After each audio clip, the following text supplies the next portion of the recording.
1.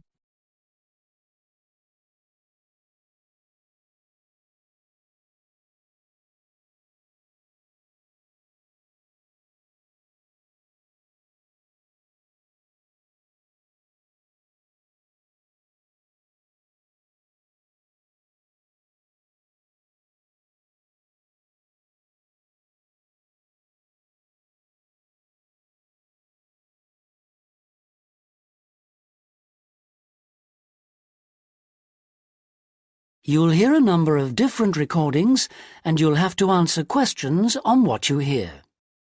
There will be time for you to read the instructions and questions and you'll have a chance to check your work. All the recordings will be played once only. You'll hear two teachers discussing arrangements for a goodbye party for a colleague. First, you have some time to look at questions 1 to 4.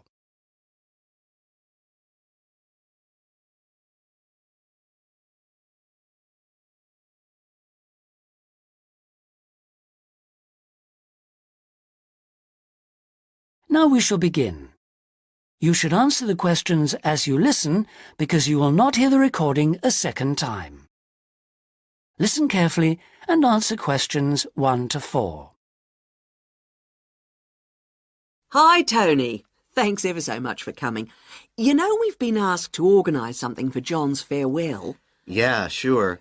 It's about time we started working out details. Exactly. We don't want to leave it so late that it's double the work. Right. Do you want me to take notes? Oh, that'd be great, thanks. Right. First thing is, when is the best time to hold it? Well, he leaves on the 24th of December. So what about the 22nd? Yeah, I think that's about right. We want it quite near the time, don't we? Sure. And what about a venue? In college? A hotel? I think a hotel will probably work out rather expensive. And I've been looking at the college dining room. That seems pretty reasonable. Fine. Yeah, why not? And then we ought to be thinking about invitations. Who mustn't we forget to invite? Well, obviously John and his wife. Oh, right. And the director. Uh-huh. The office staff. Yep. And all the teachers and all the students. Anyone else? Faculty heads? No, better draw the line. I don't think it's necessary. Yeah, you're right. I don't mind writing the invitations. When shall we get them out for? Enough time, but not too early. What about the 15th of December? Well, there are exams on the 16th. Better avoid them. 10th? Yeah, that should do it. Before you hear the rest of the conversation, you have some time to look at questions 5 to 10.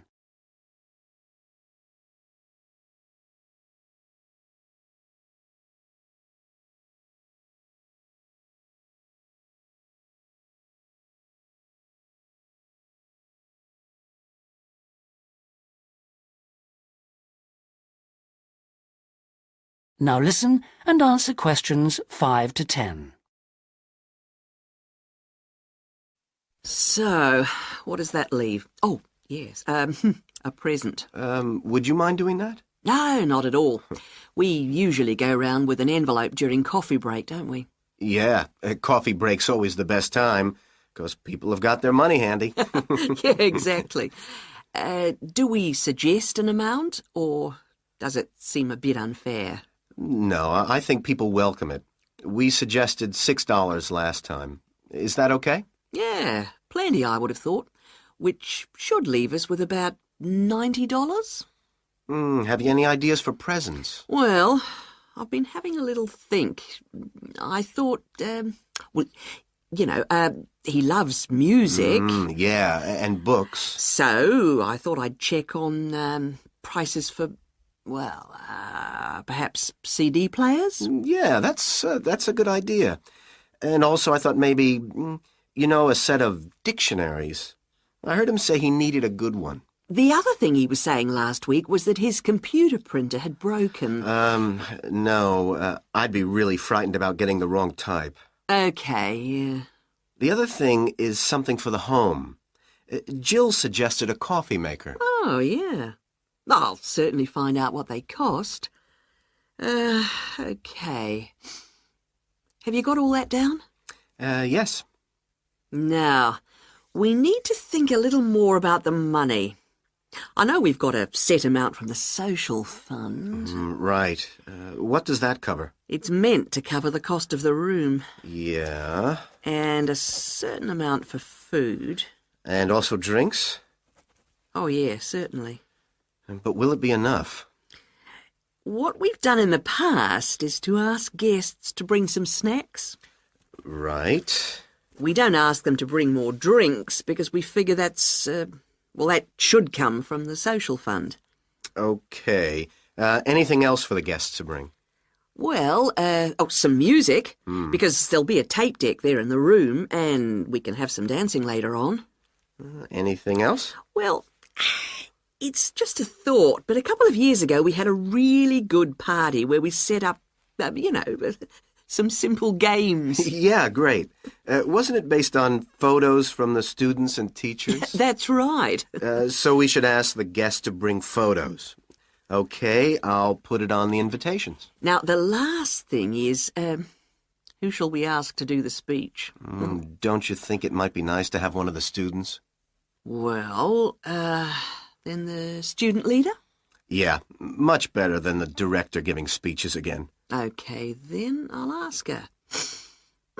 Lovely. So, is that all? Looks like it. Great. Oh, thanks ever so much. That is the end of part 1.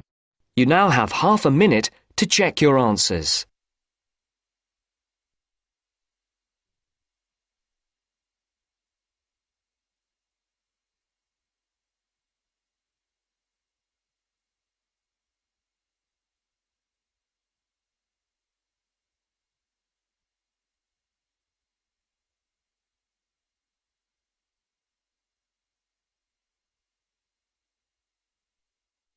Now turns to part 2. Part 2.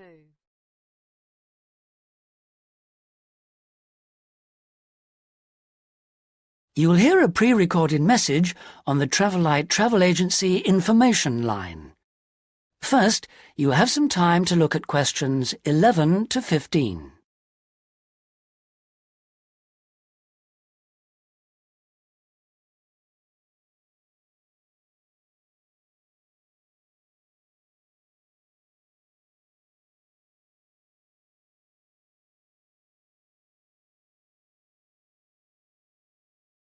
Now listen carefully and answer questions 11 to 15.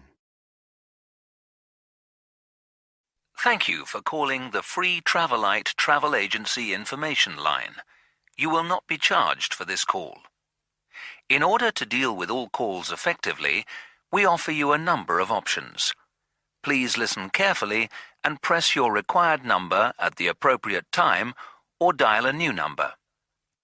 If you want to hear about special offers, please press 1. If you want to hear our latest price lists, please press 2. If you want to make a complaint, please press 3. If you want information about our new walking holidays, please press 4 now. Thank you for calling our Travelite Walking Holidays line. We have been offering a wide variety of walking holidays to suit all tastes for just 3 years, but already we have won 2 awards for excellence in this field. We offer guided walking tours to suit the discerning traveller in 12 different centres throughout the whole of Western Europe.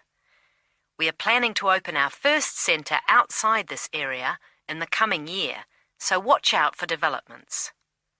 But the pride of Travelite is the level of guidance and support we offer on our walks.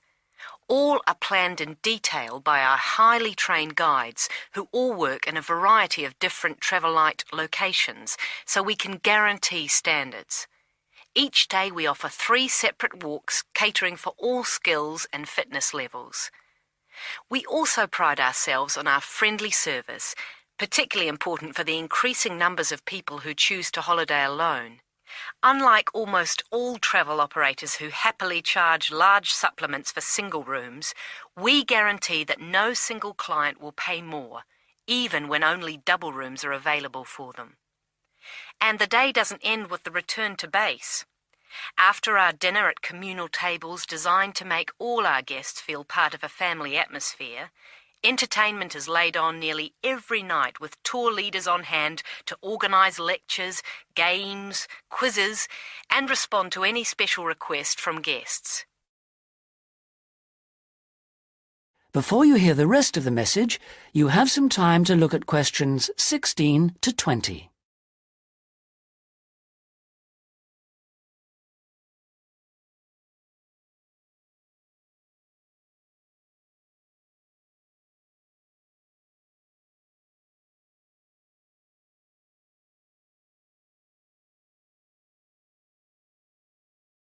Now listen and answer questions 16 to 20. The following is a summary of costs and special inclusive offers on holidays for the coming summer. We have 3 lengths of holiday: 3-day, 7-day and 14-day. The 3-day holiday costs $180 for all accommodation, food and walking, and for the first time this year, we are including in that price the cost of picking you up from the nearest station. The 7-day holiday costs $350 per person and, as well as including the offers of the 3-day holiday, also includes a magnificent book giving the local history. On top of that, we are able to include free maps for you to better enjoy the walking and even plan in advance if you wish. For the 14-day holiday, our special price is $690 per person, and that includes all the offers for the 3- and 7-day holidays, plus membership of a local walking club, so you can better enjoy the full flavour of the local life. For further information, please contact your local travel agent. Thank you for calling the Travel Light Travel Agency Information Line. That is the end of part 2. You now have half a minute to check your answers.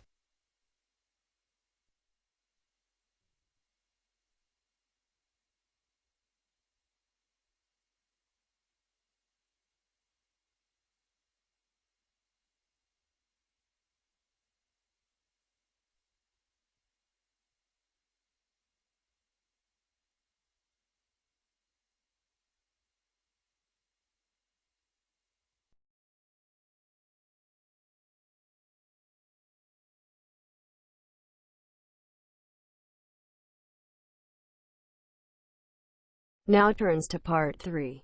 Part 3. You will hear a conversation between 2 students who are studying to be teachers, talking about science experiments. First, you have some time to look at questions 21 to 26.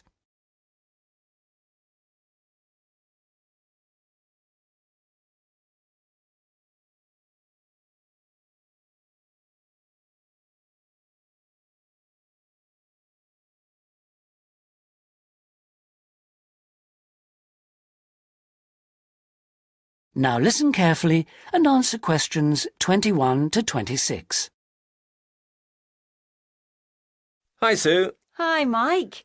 So what happened to you last week? Oh, I was sick with the flu.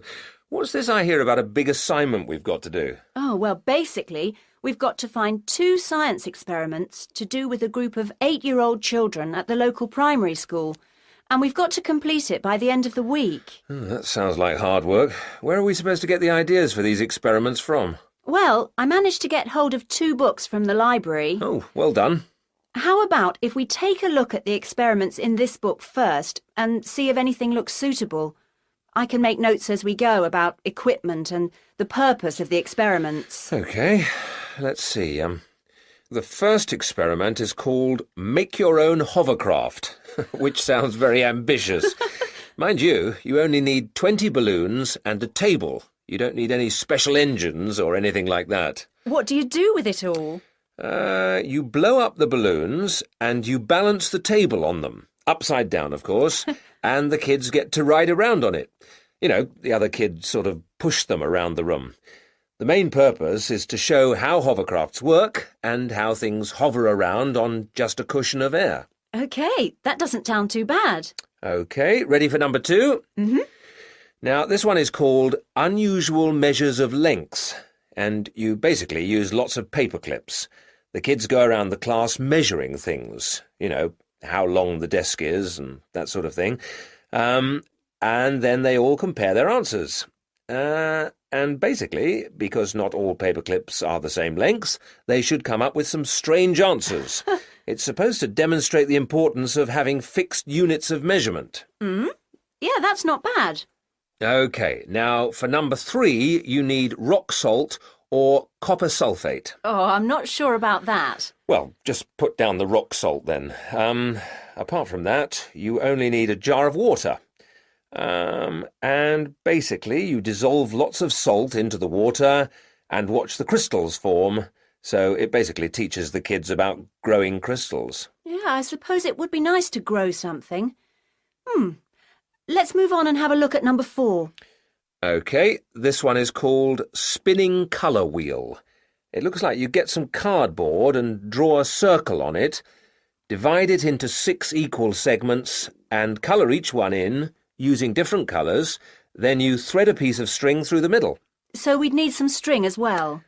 Yes, sorry, and you spin the wheel around, and if you can get it spinning fast enough, hopefully the colours all merge and show up as white. Oh, I didn't know that. What's the principle behind it? Well, it's pretty elementary physics, really. It teaches them about how white light, or ordinary light, is made up. Well, that doesn't sound too bad. Now, there's only one more left in this book, isn't there? What does that one say? Well, it's another one where they'd get to make something. Sounds very interesting. You need quite a lot of equipment, actually. A hand drill, an old record, a pin or needle, some paper, and a bolt. Go on. What do they have to do? Well, they basically make a record player. The main idea is to teach them about recording sound, but hopefully they'd also see that you need motion and an amplifier to make the sound heard. OK, well, it does sound interesting. Shall we go through all of those again and decide if any of them are going to be suitable? Before you hear the rest of the conversation, you have some time to look at questions 27 to 30.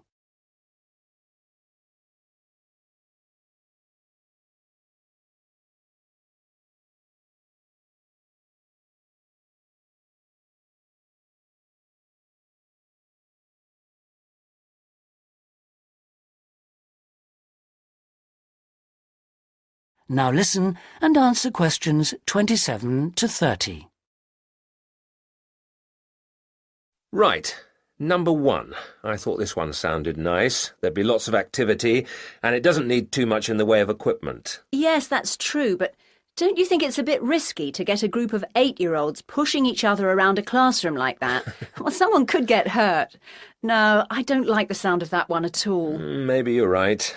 What about number 2, with the paper clips? It sounds tame enough. Yes, a bit too tame, if you ask me. I think it needs to be something a bit more active and interesting than that, don't you? Yes, I suppose you're right. We won't get a very good mark if the children don't actually enjoy the experiments. And I suppose we could turn them off science for good. Well, what about the next one, number 3? Now, I quite like the idea of this one. Yes, so do I. But I seem to remember when we did it at high school, we had to wait up to a fortnight before we saw any halfway decent results. Oh, yes. Well, that won't be any good then. We'll only see the kids for 1 or 2 hours at the most. Yes, and we have to do the experiments and write up our results within a week. So that one won't do at all. OK. Well, what did you think of number 4?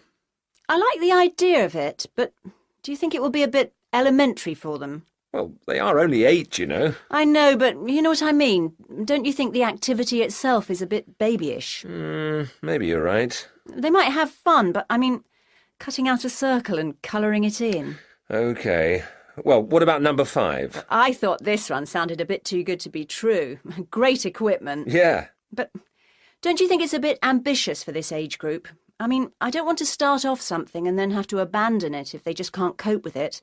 I could see us ending up doing just about all of the work for them. I guess you're right. Oh well, maybe we could store that idea away for later. Yep. Let's hope this second book has something better.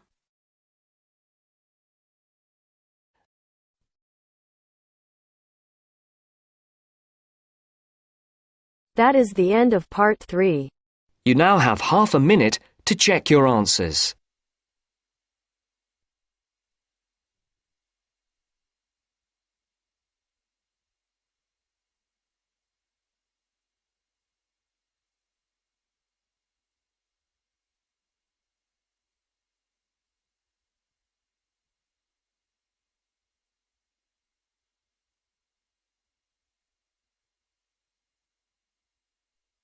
Now turns to part 4.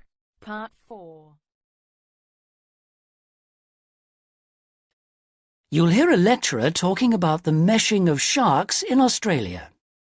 First, you have some time to look at questions 31 to 40.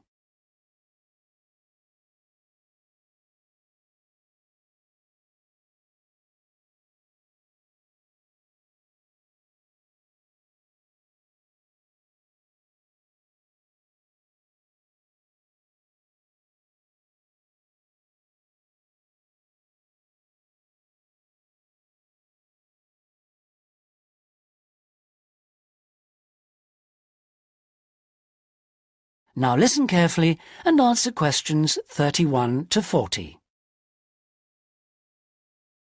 Today we're going to look at one of my favourite fish, the shark.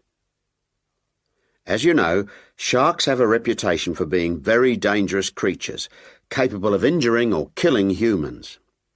And I'd like to talk about sharks in Australia.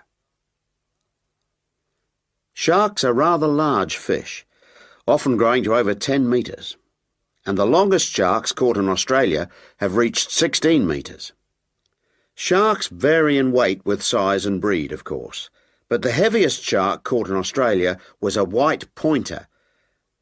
That weighed 795 kilograms. Quite a size. Sharks have a different structure to most fish. Instead of a skeleton made of bone, they have a tough, elastic skeleton of cartilage. Unlike bone, this firm, pliable material is rather like your nose and allows the shark to bend easily as it swims. The shark's skin isn't covered with scales like other fish. Instead, the skin's covered with barbs, giving it a rough texture like sandpaper. As you know, sharks are very quick swimmers.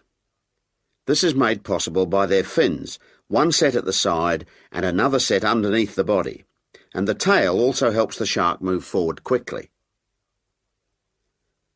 Unlike other fish, sharks have to keep swimming if they want to stay at a particular depth, and they rarely swim at the surface.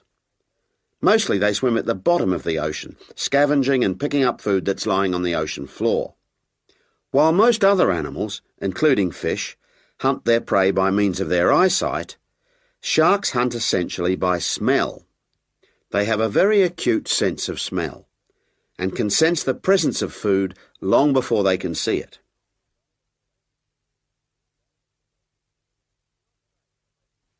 In Australia, where people spend a lot of time at the beach, the government has realised that it must prevent sharks from swimming near its beaches. As a result, they've introduced a beach netting program. Beach netting, or meshing, involves setting large nets parallel to the shore. This means that the nets on New South Wales beaches are set on one day and then lifted and taken out to sea on the next day. When shark netting first began in 1939, only the Sydney metropolitan beaches were meshed. These beaches were chosen because beaches near the city are usually the most crowded with swimmers. 10 years later, in 1949, systematic meshing was extended to include the beaches to the south of Sydney. As a result of the general success of the program in Sydney, shark meshing was introduced to the state of Queensland around 1970. The New Zealand authorities also looked at it, but considered meshing uneconomical, as did Tahiti in the Pacific. At around the same time, South Africa introduced meshing to some of its most popular swimming beaches.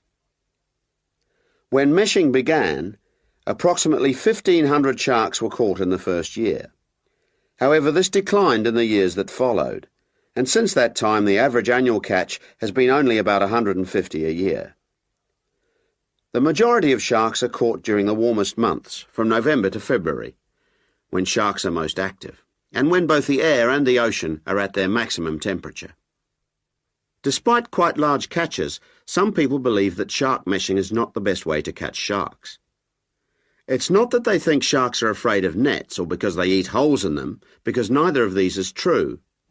But meshing does appear to be less effective than some other methods, especially when there are big seas with high rolling waves and strong currents, and anything that lets the sand move.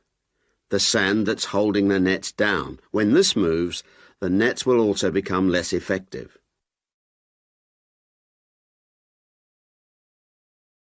That is the end of part 4. You now have half a minute to check your answers.